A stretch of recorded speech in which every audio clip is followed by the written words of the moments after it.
에코프로 주가가 82만원까지 갔다가 쌍봉을 만들고 하락이 진행 중에 있으며 오늘 하루 동안 50만원을 깨고 49만 9천원을 찍고 반등해서 52만 1천원으로 장을 마감한 상황입니다. 10거래일 동안에 연일 하락하는 동안 단 하루 반등을 했고 단기적으로는 아래를 향하는 분위기죠. 에코프로 주주님들이랑 에코프로를 지지하는 팬분들이 워낙 예민하게 반응을 하기 때문에 오늘 방송도 팩트 위주로만 꾸려보겠습니다.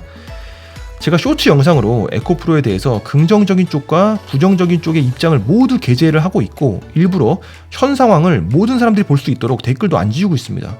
욕을 하는 몇몇 분들의 댓글은 제가 지운 기억이 나는데 그런 분들도 사실 별로 없어가지고 대부분의 댓글들이 그대로 있습니다. 그런데 댓글 중에 간혹 가다가 제가 여의도에 사주를 받았다거나 공매도 세력이 아니냐라는 의혹을 제기하는 분들이 더러 계셨었는데 이게 진지한 의혹인지는 모르겠습니다. 그러니까 이 자리를 빌어서 말씀드릴게요. 아닙니다. 그냥 과열을 우려하는 대부분의 유튜버들과 비슷한 입장이고요. 여의도를 근무처로 하는 그 누구의 연락을 받아본 적도 없고 그나마 에코프로에 대해서 대화를 주고받은 유일한 전문가는 런던 고라니님 한 분인데 그것도 댓글로 대화를 주고받은 게 전부죠. 그 외에는 아예 없습니다. 공매도 역시 마찬가지로 세력의 연락을 받은 적도 없고 개인적으로는 공매도를 치는 방법도 모릅니다. 과열을 떠나서 강조하고 싶은 부분은 에코프로라는 기업의 펀드멘탈은 대단하고 경쟁력 또한 대단하다라고 개인적으로 평가를 하고 있고 그렇기 때문에 최근에 기적과도 같은 주가 랠리가 가능했던 거겠죠. 또한 장기적으로 에코프로의 미래는 밝다고 생각합니다. 다만 단기적인 방향성에 대해서 이제 고민을 해보는 시간을 가져보자 라는 취지로 방송을 시작해보도록 하겠습니다. 최근에 한국 증시를 이끈 대장이라면 단연코 에코프로 형제라고 생각을 하고 있고요. 다만 저의 투자 경험을 미뤄볼 때 이 정도로 과열이 되면은 매우 위험한 구간에 진입을 했고 그래서 지금 따라 들어가는 개미들을 보면은 이제 불안한 마음이 생긴다라는 겁니다.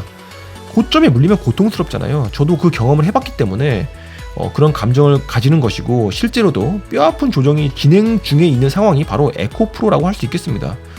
단기 과열이라는 것 말고도 몇 가지 악재를 만난 부분이 있죠. 에코프로가 만난 악재에 대해서 살펴보면은 이제 첫 번째는 여의도발 악재입니다.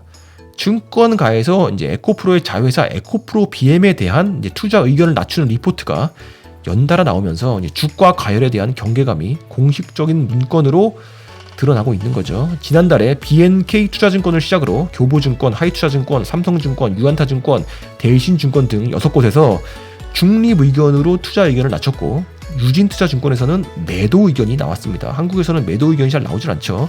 내용을 들여다보면은 이제 에코프로 BM은 에코프로에서 2016년 5월에 물적 분할을 했고 2019년 3월에 코스닥 시장에 별도 상장을 했습니다.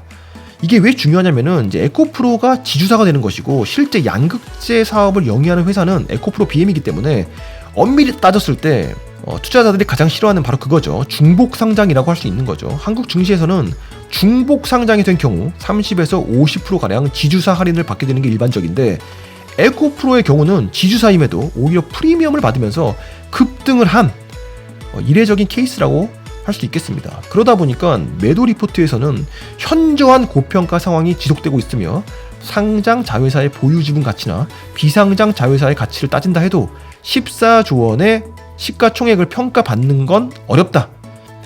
근데 지금 보면은 최근에 하향된 여파로 인해서 이제 시총 14조 원이 깨져서 현재 시총 13조 8,730억 원을 기록하고 있습니다. 고로 목표가는 40만 원.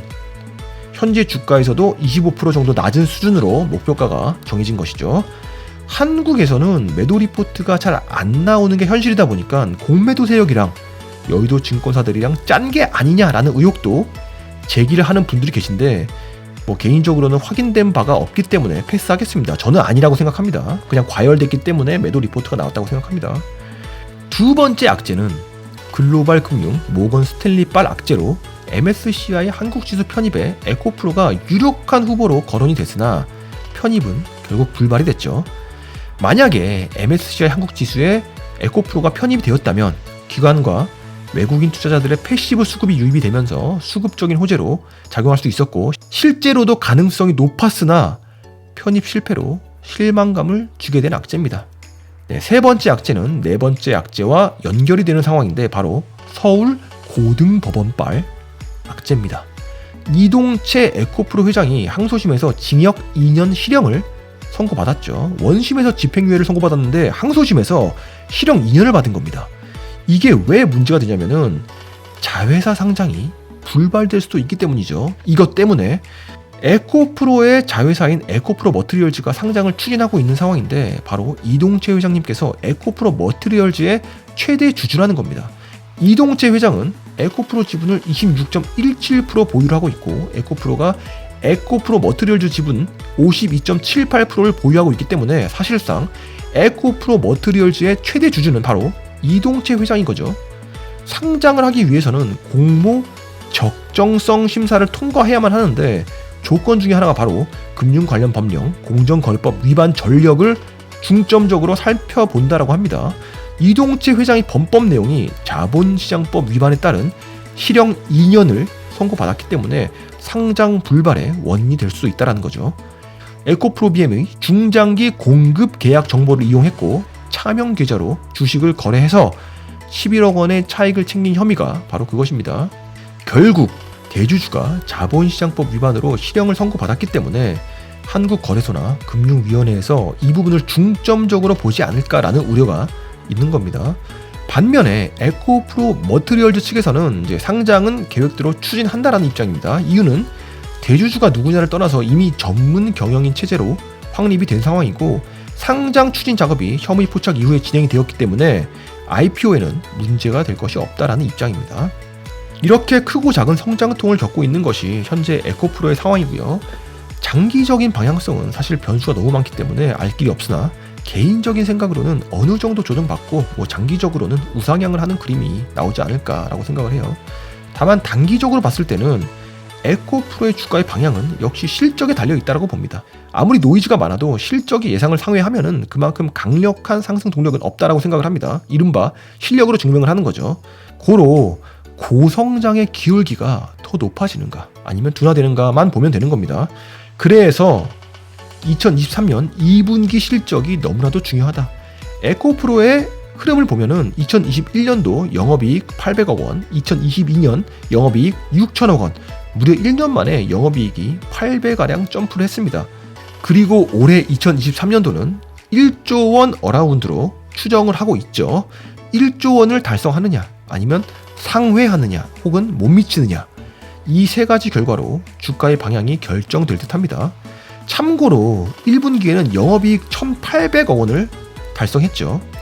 1분기 영업이익 1,800억 원이 엄청난 숫자인 게 전년 대비 233% 증가한 수치거든요. 다만 엄청난 수치인 건 맞지만 문제는 전망치보다는 낮다는 겁니다.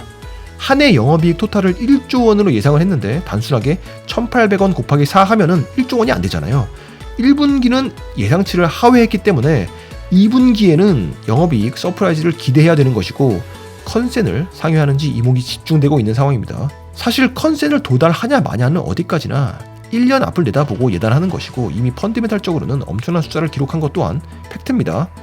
참고로 에코프로의 또 다른 자회사 에코프로 HN은 1분기 영업이익 120억 원으로 전년 대비 2749% 상승을 했다. 확실히 전기차 시장이 수요에 비해서 공급이 부족한 상황이고 급성장하는 만큼 에코프로의 서프라이즈 소식에 길을 열어두는 게 좋을 듯합니다. 오늘도 도움이 되셨다면 구독과 좋아요 부탁드립니다.